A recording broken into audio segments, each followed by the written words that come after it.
Ricardo Quirque, patrono imortal, não deixe faltar de inspiração, pois soube lutar por um nobre ideal de triunfar a aviação.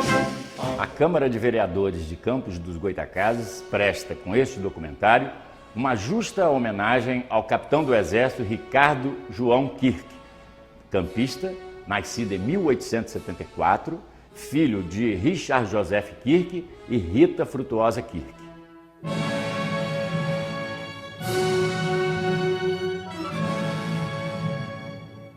A família dele veio da Irlanda, né? Fugindo da fome. Então, quando chegou no Brasil, essa pátria maravilhosa, acolhedora, aqui a família dele encontrou meios de trabalhar, de se sustentar. O pai dele trabalhava com máquinas, então ele veio trabalhar em engenhos na região de Campos do Goytacazes. Depois que o pai dele faleceu, ficou ele e a mãe. Ricardo Quirque resolveu então entrar para o Exército Brasileiro, onde ele conquistou a posição de ser um oficial do Exército Brasileiro, tinha os seus rendimentos e com isso ele amparou novamente a família dele. Foi assim que começa o sobrenome Quirque na história do nosso Exército, de mais uma das milhares de famílias que vieram buscar nesse país maravilhoso uma maneira de trabalhar, de ser feliz e de produzir. Ricardo Quirque ingressa no Exército em 1891. Apaixona-se pela carreira militar e em 1894 torna-se alferes. Em 1904 torna-se segundo-tenente e em 1910 é promovido a primeiro-tenente. Entusiasmado pela aviação, o então tenente Ricardo Quirque voou pela primeira vez numa aeronave pilotada pelo francês Roland Garros, que estava no Rio de Janeiro fazendo demonstrações aéreas para uma empresa norte-americana. Pouco tempo depois, em outubro de 1911, na sede do jornal carioca À Noite, Ricardo Quirque, junto com outros apaixonados pela aviação, cria o primeiro aeroclube brasileiro, tendo como presidente de honra, mesmo ausente, Alberto Santos Dumont. Decidido a se tornar aviador, o tenente Quirque aprendeu a pilotar com o italiano Ernesto Darioli, no Rio de Janeiro. Para obter o brevet internacional, foi à França e cursou, às suas custas, a Escola de Aviação Francesa, tendo recebido seu certificado em 22 de outubro de 1912, tornando-se, assim, o primeiro aviador militar do Brasil.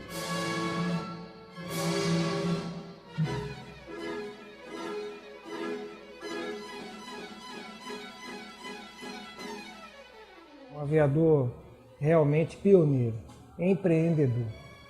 Então ele trouxe para o Brasil praticamente a aviação motorizada, né? Ele fundou o Aeroclube do Brasil e ele fez o primeiro emprego real do meio aéreo num conflito. Isso faz dele a primeira pessoa, não só no Brasil, mas na América do Sul, que empregou o meio aéreo militarmente. Só isso já era fato suficiente para fazer dele a pessoa de exemplo que ele é. Mas, além disso, ele convenceu muita gente para que isso ocorresse. Toda mudança, principalmente no emprego de meios militares, ela tem que partir de uma situação onde não existia, convencer pessoas, conseguir orçamento e fazer isso acontecer, né? Não precisa falar que foi no começo do século passado, que era difícil. Hoje também seria difícil fazer o que ele fez. Então a grandeza das ações dele eu acho que vem daí.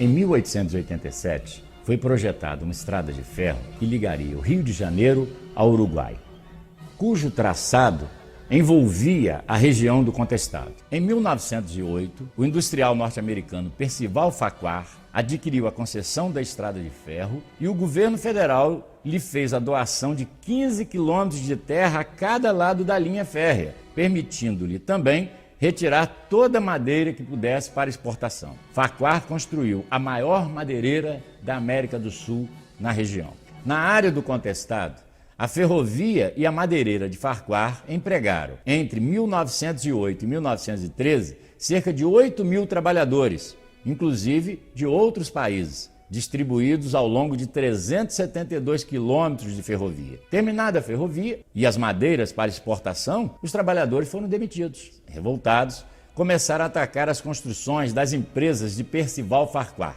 No início de 1914, a madeireira foi totalmente destruída. O exército foi chamado para conter os revoltosos. E inicia-se na região o maior e mais sanguinário conflito armado em terras brasileiras, a Guerra do Contestado.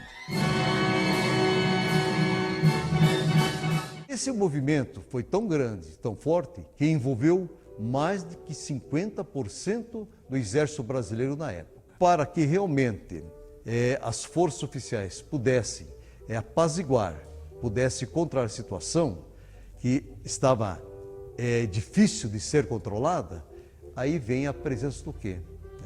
O general Setembrino vai em busca de um recurso que era novidade, a aviação militar. Por ocasião da Guerra do Contestado, o general Setembrino de Carvalho convidou ele para fazer reconhecimentos aéreos aqui na região e ele veio então com essa missão. E aí vem a figura exatamente de Ricardo João Kirk e também de um outro piloto que não podemos esquecer, que é o Ernesto Darioli. Eles vêm do Rio de Janeiro, vão montar as pistas, tá? Os hangares. Para cá viemos 5 aviões, Morane Saunier, e um dos aviões preparado exatamente para o reconhecimento, que foi batizado pelo Kirk, exatamente de General Setembrino.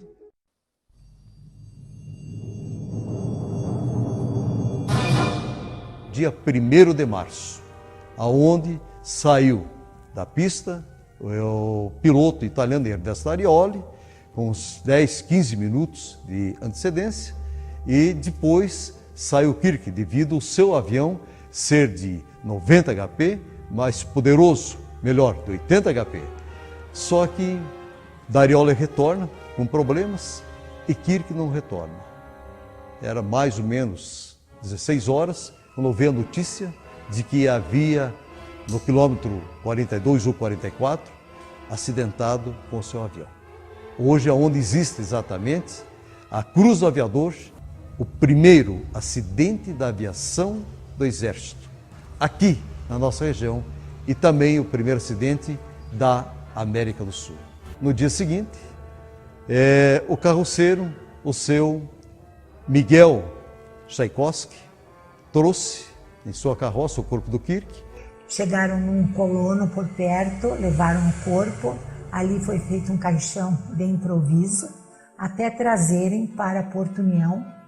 Os trabalhos dos funerais foi exatamente recebido na matriz hoje que é de Porto União, na Igreja Nossa Senhora das Vitórias. O corpo foi encomendado por um dos lutadores também em relação à pacificação do contestado, Frei Rogério Nihaus. E em 43, o Exército levou os restos mortais dele para o Rio de Janeiro.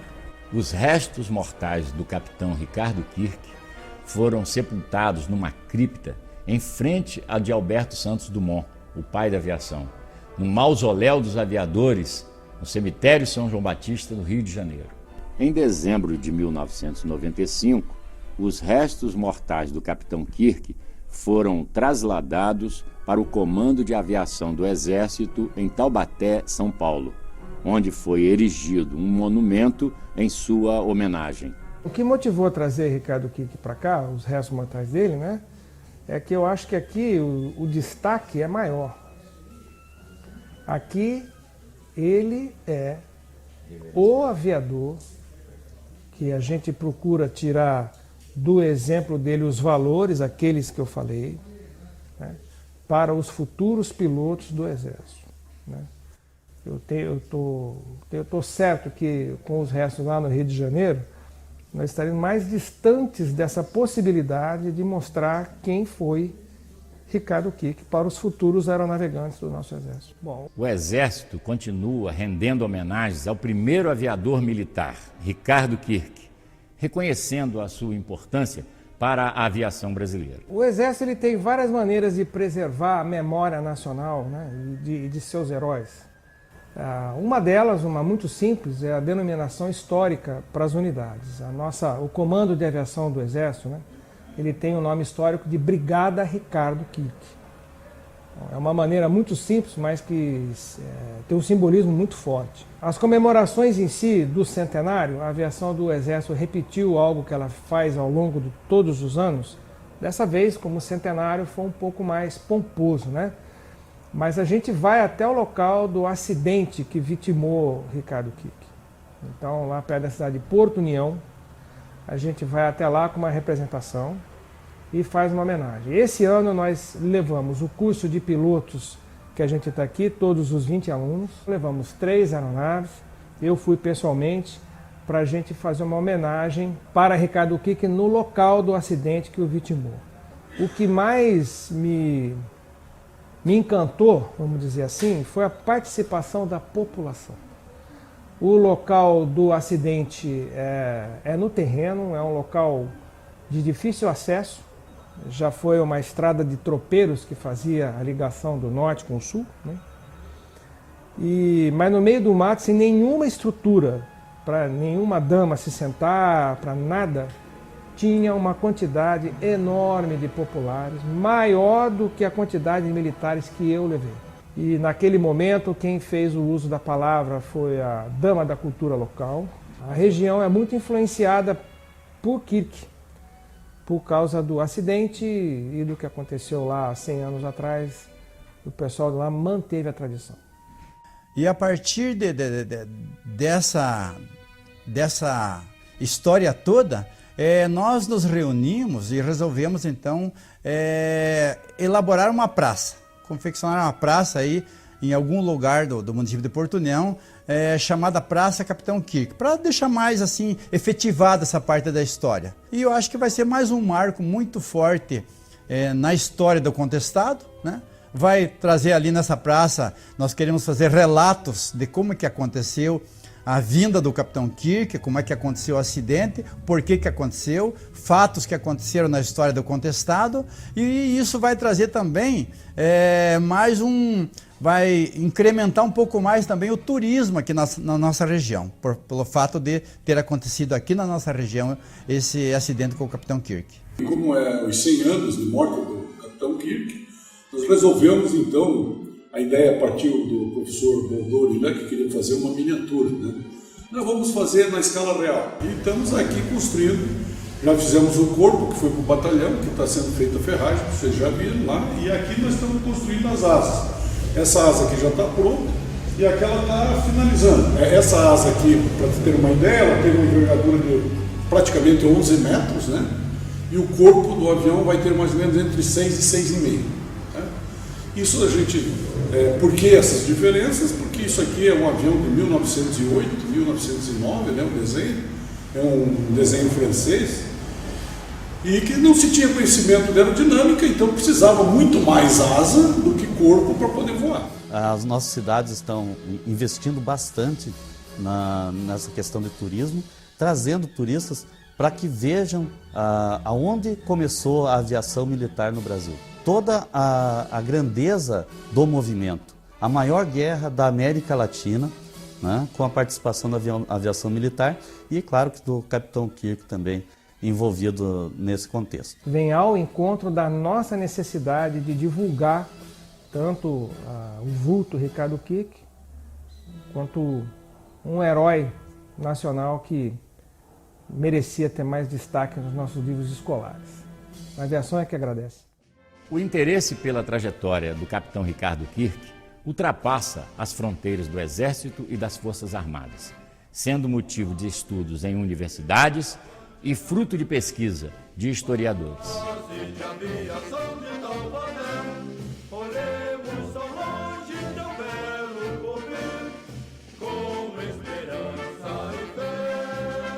Um aviador realmente pioneiro, empreendedor, um vulto tão importante para o Brasil, ouso dizer, mas com certeza para o Exército e para a aviação do Exército. O Kirk representa para nós um grande herói por ser o patrono da aviação do Exército Brasileiro. Ele foi o pioneiro por trazer a aviação, estudou na França, trouxe a aviação para o Brasil. Uma pessoa que se dedicou exatamente à luta pela paz, independente dos lados que estamos vendo. Mas foi uma pessoa de bravura, uma pessoa de coragem. Para a sua época, para o seu tempo, enfrentar o que ele enfrentou, realmente era uma expressão de amor por aquilo que fazia. Ele, na verdade, foi um apaixonado pelas máquinas voadoras. O Capitão Kirk, primeiro de tudo, foi um amante da aviação. Então ele gostava de voar. E, ao mesmo tempo, ele teve a oportunidade de ser aproveitado naquilo que ele gostava de fazer pelo Exército e fez um trabalho aqui durante o Conquistado que até hoje eu considero assim, foi um trabalho heróico. Ricardo Filho, patrono imortal, não deixe faltar de inspiração, pois soube lutar por um nobre ideal de triunfar.